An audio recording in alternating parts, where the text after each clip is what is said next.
Hey everyone, how's it going? I thought today, at long last, I would run down my top 10 favorite Shakespeare plays. I adore Shakespeare. I host an event, or co-host an event, devoted exclusively to Shakespeare every September, called Shake-tember. And so it's only natural that I would look at his body of work and rank my 10 favorites at some point. And I have read all 38 plays by Shakespeare, and I have also read his sonnets and his other poems, but those are not included in this. I'm just ranking my top 10 favorite of his plays. And as always with top 10 lists, I always see top 10 lists as provisional, right? They change from year to year, but for now I'm relatively certain about this top 10. Not always the order. The top 3 I'm definitely certain about, but as I've said with top 10 lists, for me, is that beyond the top 3, the others are a bit of a blur, where they could easily shift from day to day or week to week. So the ranking itself maybe shouldn't be taken entirely seriously, but these are, I think, my 10 favorite Shakespeare plays. So, starting with number 10 is Love's Labour's Lost. This is the one comedy of Shakespeare's that I can really say that I truly love. I believe Harold Bloom referred to it as a feast of language, and it really is. It's just dripping with lavish language on every verse, and I think has a really profound theme behind what is really a romantic comedy, and that's why I really love it. I see that a lot more in Love's Labour's Lost than I do in other Shakespearean comedies. Number 9 is Antony and Cleopatra, and this is not Shakespeare's most loved tragedy, with good reason. I think it's a little baggy, there's a little bit much in it, and I don't enjoy reading every minute of it.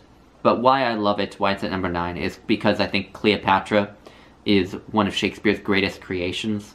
She's just funny and witty and melodramatic and hilarious and a lot smarter than I think she lets on. And so I just really like her. And the final act of this play has some of the greatest verse that's ever been written in English. It must be. I can quote so much of what's in that final act as some of my favorite verse. So, number 9 is Antony and Cleopatra. Number 8 is Romeo and Juliet. And this play gets derided a lot these days. And I feel like a lot of people's derision comes from one of two places. One is either the love at first sight thing at the beginning, or it's the kind of over-dramatic verse that Romeo and Juliet speak to each other. And in both of those cases, I think the criticisms are completely invalid. For one thing, while I don't think that love at first sight in its literary form happens in real life, I think something very close to it does happen, to a point where the difference doesn't really matter. I think people do tend to fall in love very quickly, and I think Romeo and Juliet is just playing with that. But in addition to that, I think the fact that they fall in love at first sight is kind of beside the point. I think what the play is more interested in is in what happens once two people are in love, more than in how people fall in love. And then in terms of the melodramatic kind of verse between Romeo and Juliet, I feel like it's so true to the way especially young people in love talk to each other. I mean, the people who are in love, especially when they're young, do talk to each other in just the most insane ways. And so I feel like that's all extremely true to life.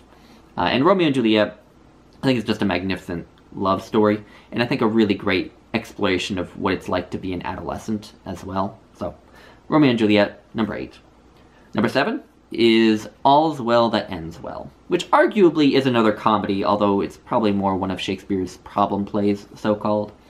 And I wish it were more well-known than it is. It's never been one of his most popular plays, and I think that's a shame, because Helen, the main character, is one of Shakespeare's best heroines. And what's so cool about her is that she has so much agency. You know, she doesn't take crap from anyone. And at the end of the play, she basically is on top of the world. She has everything that she wants. She has the man she wants. She has the status she wants. She's recognized. And it's all because of her own wit and intelligence and agency that she achieves it. But she also achieves it with some help from a mentor.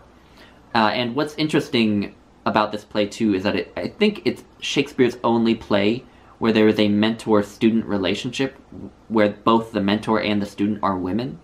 I think in most other Shakespeare plays where there is that mentor-student relationship, it's either two men or it's male-female.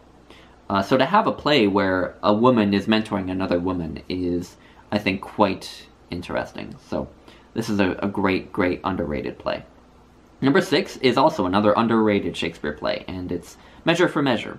Again, not one of his most popular, but really modern and really, really relevant to our modern age, because it's all about moral hypocrisy, all about people who publicly want to display how moral they supposedly are, how they follow these moral principles, but then in their private lives just have no interest in holding to them at all. And if that isn't relevant to our modern world, whether it's politics or religion or anything, then I don't know what is. So Measure for Measure is magnificent, and there's one passage in it that is one of the greatest pieces of verse that Shakespeare ever wrote. Number 5 is Richard II. One of Shakespeare's history plays, and not one of his most popular, but one of his best, I think. Like Love's Labour's Lost, I think it's just dripping with lavish language. And Richard II himself is such an interesting character, because he's basically a king who's been told his whole life that he's special for having royal blood and is above other people. And basically what he goes through in this play is realizing that that idea is completely fallacious. That really, despite the fact that he has a crown on his head, he is just like every other human being. And so the play becomes this meditation on how all people are equal, focused on this one tragic character who is incredibly poetic and incredibly dramatic and just really well done. So, Richard II. Number 4 is The Tempest. This is a play that only just recently made its way into my top 10.